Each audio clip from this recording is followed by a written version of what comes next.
उन्होंने खुद बयान देकर यह स्पष्ट किया है कि इस मुलाकात के कोई भी राजनीतिक मायने निकालने की जरूरत नहीं है। आदरणीय जीतन बाबू मांझी जी और श्री तेज प्रताप जी के बीच आज मुलाकात हुई है। समझने वाले समझ गए, जो न समझे वो अनाड़ी है। पहला मौका नहीं है जब तेज प्रताप जी हमारे यहाँ आए थे। आते रहते हैं, बातचीत होती रहती है। अब इसका मतलब है कि बिहार सरकार डुल जाएगी। एनडीए में जीतन बाबू मांझी जी का दम घुट रहा है कि सब ऐसी कोई बात नहीं है। बिहार में राजनीतिक स्थिरता है और स्थिरता के साथ सरकार 5 साल अपना कार्यकाल पूरा करेगी। हम तो एनडीए के लोगों को, बीजेपी को ये चुनौती दे रहे हैं, इस सरकार को बचा सको तो बचा कर दिखाओ।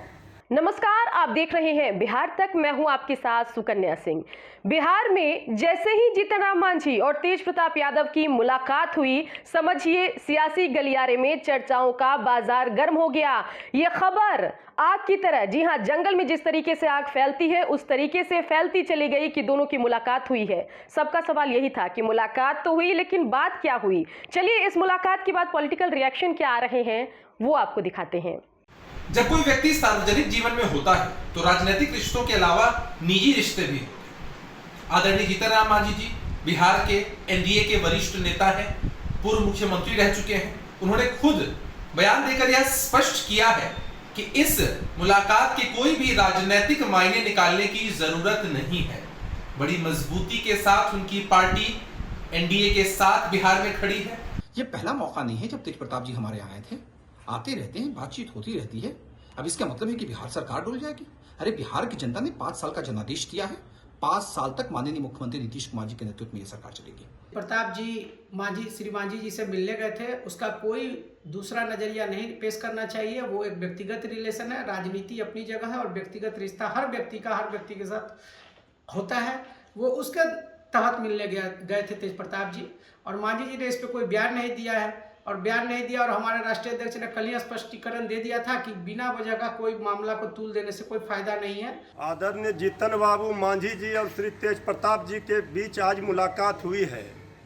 समझने वाले समझ गए, जो न समझे वो अनाड़ी है।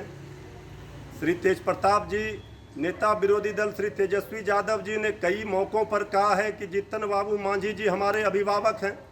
जीतन बाबू मांझी जी भले एनडीए में स्वशरीर हों, लेकिन उनका दिल लालू प्रसाद जी के विचारधारा के साथ ही है।